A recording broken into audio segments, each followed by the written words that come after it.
The solar industry has been absolutely decimated over the past year, but one company that's actually done relatively well is First Solar, and there are a number of reasons for that.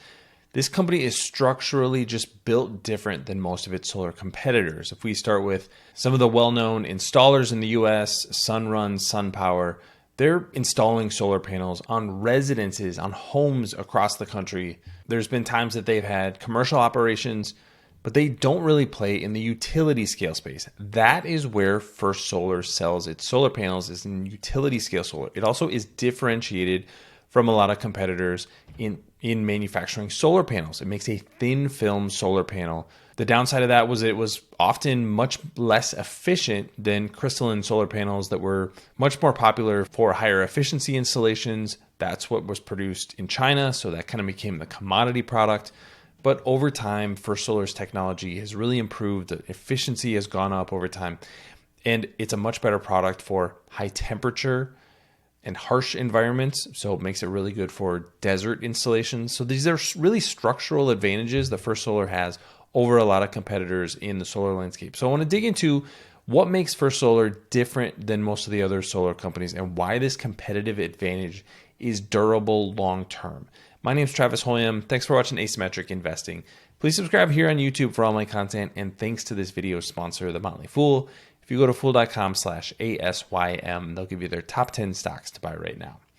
Let's start with some information from their most recent presentation to investors. I want to start here with the capacity that First Solar has, because this is one of the things that is different from a lot of the other companies in the industry. First Solar builds its own manufacturing plants. So it's going to compete with companies like Jinko Solar, dozens of manufacturers in China. And this is where products have really gotten commoditized over the years. But First Solar has seen a competitive advantage in the market over the last few years really emerge. And then once the IRA hit, they decided to expand their production, particularly in the US. So that's why you see these are the 2023 actual numbers. And these yellow and kind of orangish numbers are the US capacity. So about 6 gigawatts of capacity in the US. Over the next 3 years, that is expected to grow to over 14 gigawatts of capacity. So this is where the expansion is happening, not in India or other international markets where the company has manufacturing capacity, but in the US, Alabama, Louisiana, and Ohio. Ohio is where they had their original manufacturing plant. But these are all areas of expansion for First Solar. And this is where you get tailwinds from a revenue growth perspective. If we look at their year in review, this is what's really different from a lot of other manufacturing and product companies. If you think about Enphase or SolarEdge, they had demand fall off a cliff in 2023, but they're installing residential projects or are selling components into those residential projects. These are utility scale projects that First Solar is selling into. So they're signing contracts that are many years out in many cases. So 28.3 gigawatts worth of net bookings in 2023 and volume of 11.4 gigawatts. So they're booking more than double what they could actually sell in 2024. But that 28.3 number, you go back down to what their production looks like, that's more like what their production is going to be in 2026. So they're selling solar panels into 2026, 2027, 2028, multiple years out. So that's where you get a lot of visibility in production and revenue going forward for First Solar. They also have a ton of cash. This has always been one of First Solar's biggest advantages, has had a great balance sheet. Right now, $1.6 billion in net cash on the balance sheet. Now, the stock has been a better value from that cash perspective over time. In previous years, right now, an $18 billion market cap. So that $1.6 billion in cash isn't a huge percentage of the market cap, but does give the company a lot of flexibility. And then there's also the technology improvements, 22.6 record efficiency from research cells. This is not what they're making in production lines. But back when I started covering this company, First Solar was producing 10, 11% efficiency. So efficiency has really gone up over the last 10 to 15 years, and they're increasing their manufacturing capacity. So those things actually compound because most of these solar panels are sold on a cost per watt basis. Thanks to our friends at The Motley Fool for sponsoring this video. Visit fool.com/ASYM for the top 10 stocks to buy right now. So what makes First Solar different? Well, it makes a different solar panel than most of its competitors. So that gives away a little bit of the commodification that has happened in the crystalline market. So a little bit of differentiation. Still have to compete with those commodity competitors. And of course, the IRA, the Inflation Reduction Act, which added a lot of benefits for manufacturers in the US, is something the company is benefiting tremendously from. The other thing is they're selling into the utility scale market. Utility scale projects are going to be planned out over years.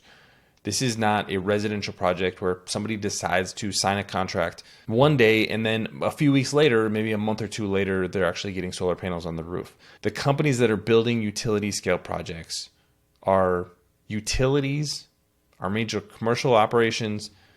These are companies that are planning multiple years ahead. And so that gives the company a lot more visibility than you have with something like residential or commercial solar. So just fundamentally a different market. And that really plays out in the company's guidance for 2024, which was, again, really strong. Volume sold expected to increase from about 11 gigawatts, like I talked about earlier, to right around 16 gigawatts produced in the US is going to be around 6 gigawatts. And then India is the other big market that they're really moving into. And then average selling price, 28.2 cents per watt on a global basis. The cost of solar panels has been falling over time, but sale prices have actually stabilized over the last few years. And so you're not getting quite the same cost pressure as you once were. And as a result, margins are going up. So this is where you get to cost per watt, 18.7 to 18.9 cents per watt. That gives you a pretty good margin, around 30% margin on each solar panel sold. That would put the company not at quite the peak as it was early in the 2000s when First Solar was generating 50% margins, but much better than when they were doing margins of 10, 12, 13% a few years ago. On a per share basis, that equates to $13 to $14 in earnings per share on a diluted basis. Now, the stock's trading at $167 as I'm recording, so not a terribly cheap stock given that some of these earnings are from those tax credits. So they're not necessarily sustainable forever. And I wouldn't be surprised if these margins, which are approaching 50%, are probably not sustainable either, but not a bad value for investors. But this is really the big reason that the stock has held up so well, is there's such a profitable company, still expecting to end with a net cash balance of around $1 billion. That's despite all of the investment that I talked about earlier in expanding production in the US and around the world. So First Solar just doesn't have the same volatility that a lot of its competitors have. And so this downturn in the market has not hit the company in the same way. That's why it's going to be such a profitable year in 2024 when a lot of other solar companies are just going, hey, we hope that there's a recovery in the second half of the year. So as you're looking at solar companies, First Solar really stands out as one of the differentiated companies in the industry, and it always has. It's always had different technology. That was a weakness for a number of years during the 2010s when commodity solar panels were dropping in cost at a really rapid rate.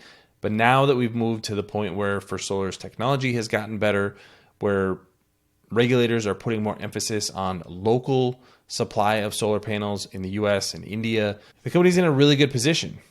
Has always had a great balance sheet, but now it's back to having great margins and great profitability, and you have that visibility multiple years out.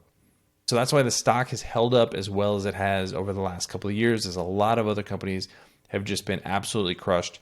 Yes, there will probably be some competitive pressure in the future as more solar panel manufacturers hit the market, as costs start to come down, but I think this is a really well-positioned company in the solar industry because it serves primarily utility scale projects. So hopefully that gives some insight into what makes First Solar a little different than a lot of the other solar companies in the industry.